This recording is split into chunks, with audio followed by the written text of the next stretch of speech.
Hey everybody, welcome back to another episode of C.A.S.E Card Tuesday. First, let me share with you the card that I cased.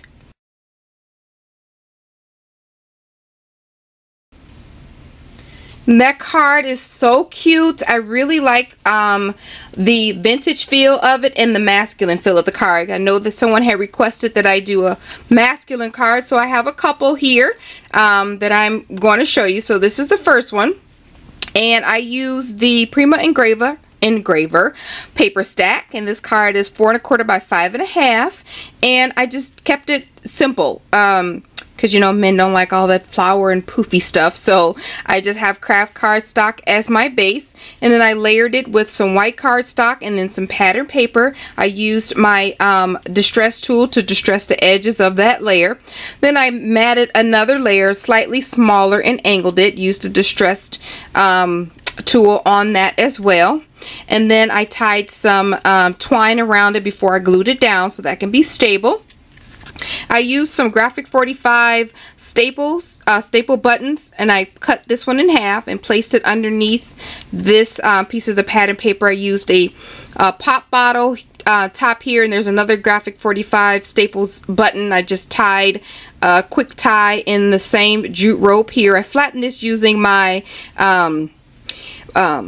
Vagabond. You can use your Sizzix Big Shot or whatever die cutting machine. You can flatten that with in between your plates. So I flattened that pop bottle, pop the button in there. I used a gear that I had in my stash, and I just added some Colorblock ink and chestnut brown on it to make that darker, to kind of bring it out, because it just was regular naked chipboard. Then I used a filigree from Butterbean Scraps, and on top of that I layered a clock with some glossy accents on top of it on some pop dots here under there, and that's cut out from the paper collection to mimic kind of like the other card that I cased. And then I just stamped happy birthday on some banner. The original person had one banner, so I stamped the only birthday. I needed a birthday card, so you know I try to incorporate my videos with things that I have to do.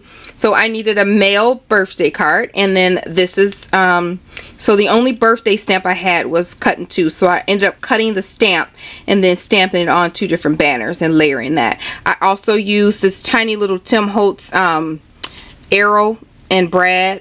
So I think it's a clock piece is what it is, and I used the brad to hold that together. These don't move because I have hot glued them down, but they are layered with the happy birthday sentiment on there. I think it turned out really cute for a masculine card.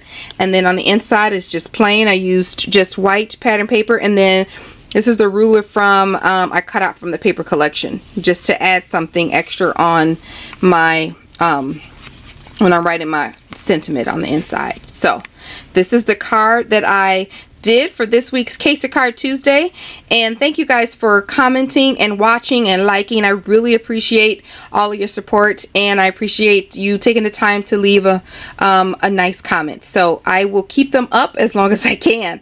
So thanks guys for watching another episode of C.A.S.E Card Tuesday. Bye.